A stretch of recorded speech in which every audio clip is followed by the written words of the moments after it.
let me allow my analyst to wade in here. Let me start with Mr. GT Ogunye. Tell us, at this very moment, well, the Constitution is very clear about this kind of process. What should be done, when it should be done, especially when it concerns voters register. Is the basic, is the fundamentals of any electoral process across the globe. What's your view about it? And give us the legal point of view.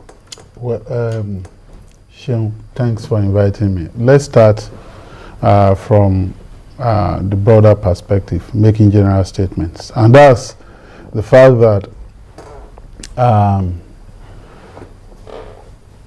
because this is a political process, essentially, although it's an electoral process, it's also a political process. And so what INEC does or does not do is bound to generate not only key interest, but debates and opinions.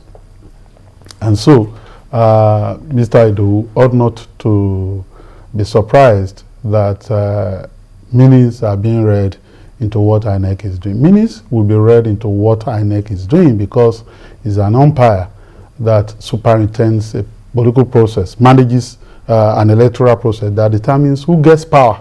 So this is an assumption. You must assume that, whatever INEC does or doesn't do, will generate keen political interest and debates and comments and opinions. Second is the fact that at least we can say that when you are on the threshold of an election, this generally, globally, and this is best global practice, and particularly a country, you are not expected to be changing rules and to be doing delineation. As a matter of fact, in some jurisdictions, this is called gerrymandering, just arbitrary delineation to favor certain premeditated outcome. You are not expected to do that because everything is expected to be politically settled, to be electorally settled, so that you can then have a free and fair election. Because the free and fair election comes not only in the actual voting and the outcome of voting, but in the process, the due process that presages the actual voting. Therefore, what our view is that what INEC is doing right now, and INEC is trying to justify, will be hard to justify. Now, INEC is not talking about delineation or redelineation of constituencies. No, that's not what INEC is talking about. Rather, INEC is talking about creating and allocating polling units on the assumption that the population has increased. And now they're talking about demographics, concentration of population in certain areas, and so on and so forth. And Mr. Ido made the point that the polling centers that we're talking about now were last created in 1996, and since that time, a lot had happened.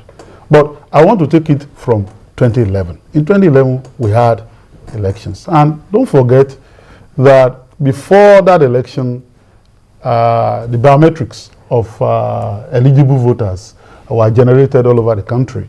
And the raw data then collated and then consolidated, as is said, in Abuja. Now, between the biometrics that were generated and what then came out in Abuja eventually, which is the automatic finger identification system that they're talking about, the AFIS. He didn't break down the acronym, but that's what it means. There was a disparity.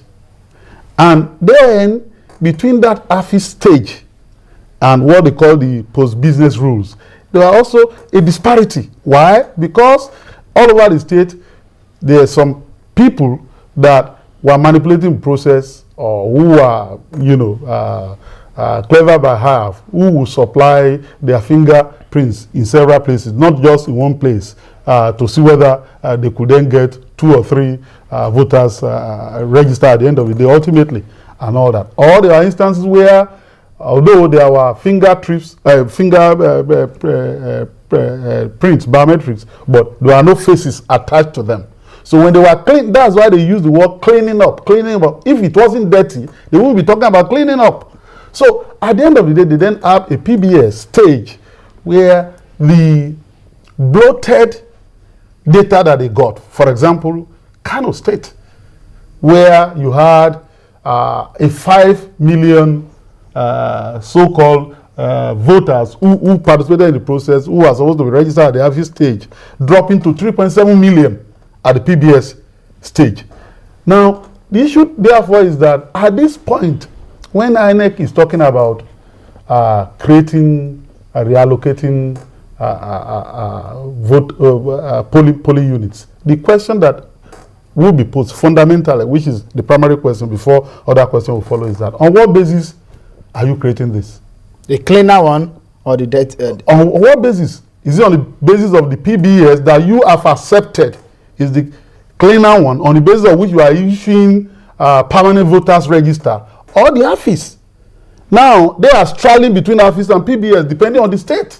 And that's why people will read meaning to this. Okay? So, between one state and the other, they are straying between the office and the PBS. And so people are bound to question it. Why do you have different rules? That number one. Two, is fact that INEC is not an NPC. It's not a Nigerian Population Commission.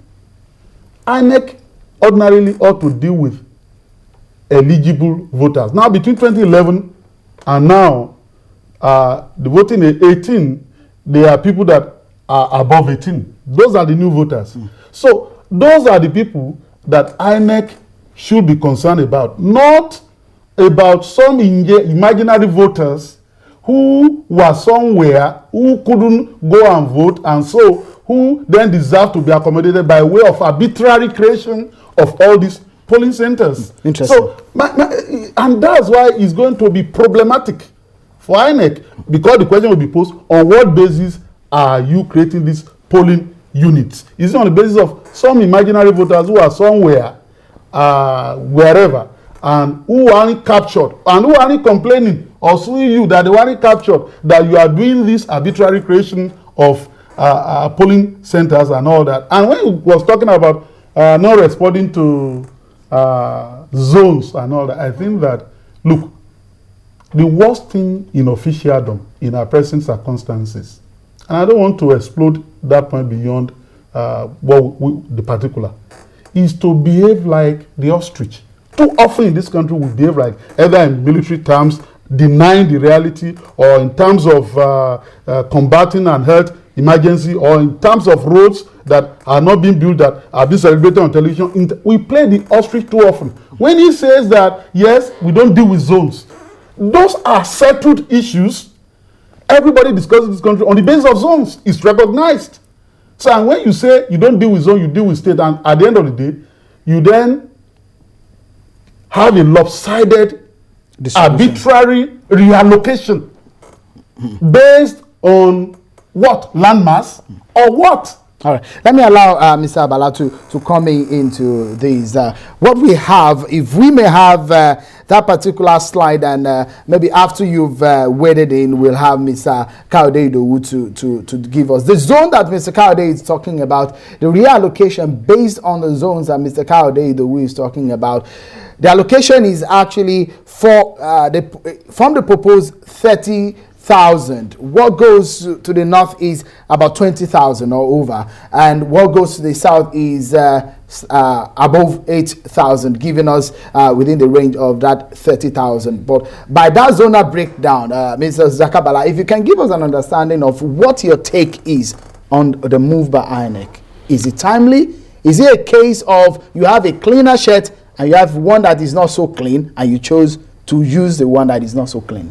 Well, most of these questions have direct solutions. And I can tell you straight away, it is hinged on the definition of Nigeria and Nigerians. As far as I am concerned today, we still display clearly that as Nigerians, we are what? We are only united geographically, and we are disunited in every other ramification. And as long as we continue to have that primordial sentiment, you know, we have that inflexibility in trying to even analyze issue.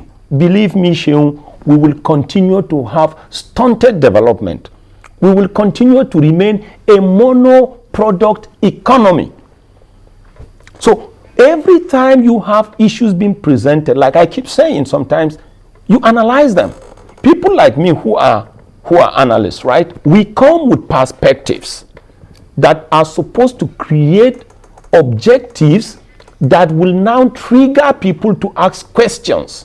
And when you ask questions, you now will expect people like INEC, institutions like INEC or other institutions to reanalyze or rethink or look at what they are doing. What I have clearly seen in the case of INEC is not people even bothering to go into the details, the mathematics, the sciences that Mr. Idowu is talking about. But all that people are trying to do at the moment, right, is to come from that point of cynicism that characterizes everything about Nigeria. And because previous systems have failed, right, the question is this: what is that specialty INEC will do that will be different? And let me give you clear examples. Take, for instance, right, driver's license. Ordinarily, it is expected that when you have a driver's license, right, you can be traced to your bedroom. But you have situations today where there will be an accident, you can never trace people, right? Look at SIM cards registration.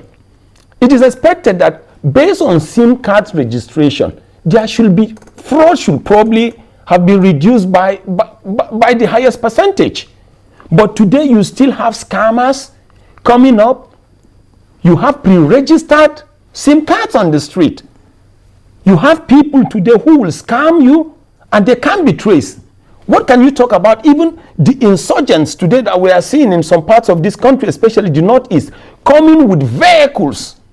You know, you see clearly sometimes you get these vehicles caught, but you can't trace them to anybody. Interesting. Isn't these part failures, of what exactly. INEC is doing? Isn't it part of to brush our systems to make it better? So, at the end of the day, sorry to cut you, the reallocation process that we are talking about. What's your take? What's your take about how INEC has done it? Who should get better? Who should get more? Or who should get less? If you look at it peripherally, right? If you look at it peripherally or superficially, you will clearly agree with anybody who looks at it without looking at the detailed statistics that the northern part of the country has taken probably 70%. Because out of the 30,000, it's actually 30,027. Because based on what has been there from 1996 to 2010, when Iwu and his team decided to look critically at some of these polling units and whatever, they had 119,997. So the other number actually, which is the 30,027, by the time you add it to the 119,997, will now equate or total itself to the 150. All right. Now,